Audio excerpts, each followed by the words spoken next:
first and only hitchhiker I will ever pick up.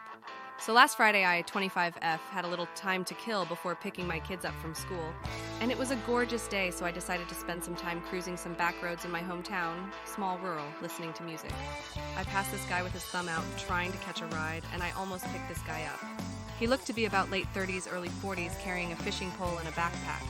Pretty innocent looking, I guess. But see, I'm a lone female and have been taught with hundreds of hitchhiker gone wrong stories that you just keep driving. So I kept driving. And as I'm driving, I'm having this internal dialogue of guilt about my decision not to pick up this guy. You know, if I was hitchhiking, I'd hope someone would pick me up. And, I mean, really, what's the worst that could happen? That, mixed with my new self-improvement goal of doing the things that scare me as often as possible, led me to the conclusion that if when I looped back around and he was still walking, I would pick him up. Sure enough, about 10 minutes later, he was still there. I was feeling a little nervous pulling over getting him. But what was I going to do? Peel out while he was trying to get in my vehicle? As soon as he gets in, I realize I have probably made a horrible mistake. 1, because he seemed like he was tweaking balls and smelled god-awful. 2, because this dude was looking at me like I was a feast and he was starved.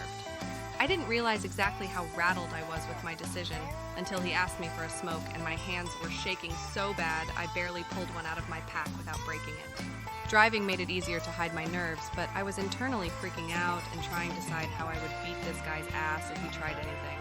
His name is Wayne and he lives about 5 mins from where I picked him up. Meanwhile, he's telling me how he lost his license due to DUIs and how he is living in this house with an old man.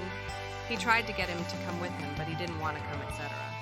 He's also trying to talk me into hanging out at said house with him and come over and drink with him the next day. When I finally get him to his destination, it's a little shack-like thing surrounded by all these junk cars and shit. He gets out and is trying still to get me to come inside with him. I tell him no and leave. I'm feeling really relieved and a little proud that I faced a fear of mine. Fast forward to Monday, my instructor says, "Holy shit, apparently someone got murdered down the so-and-such road. Do you know anyone down that way?" I say, wow. You know, that's really ironic. I took a hitchhiker down that road Friday. His name was Wayne, I think. Probably wasn't 15 minutes later when I see old Wayne's picture on Facebook saying the TBI has picked him up for stabbing someone to death at the very house I dropped him off at Friday. Graphic information of how he stabbed him in the lungs and the victim bled out in that little shack. And the old man he was living with doesn't even exist. I swear I'll never pick up another hitchhiker in my life. TLDR, the first time I ever got the balls to pick up a hitchhiker, he turned out to be a murderer whom I conveniently deposited at the scene of the crime.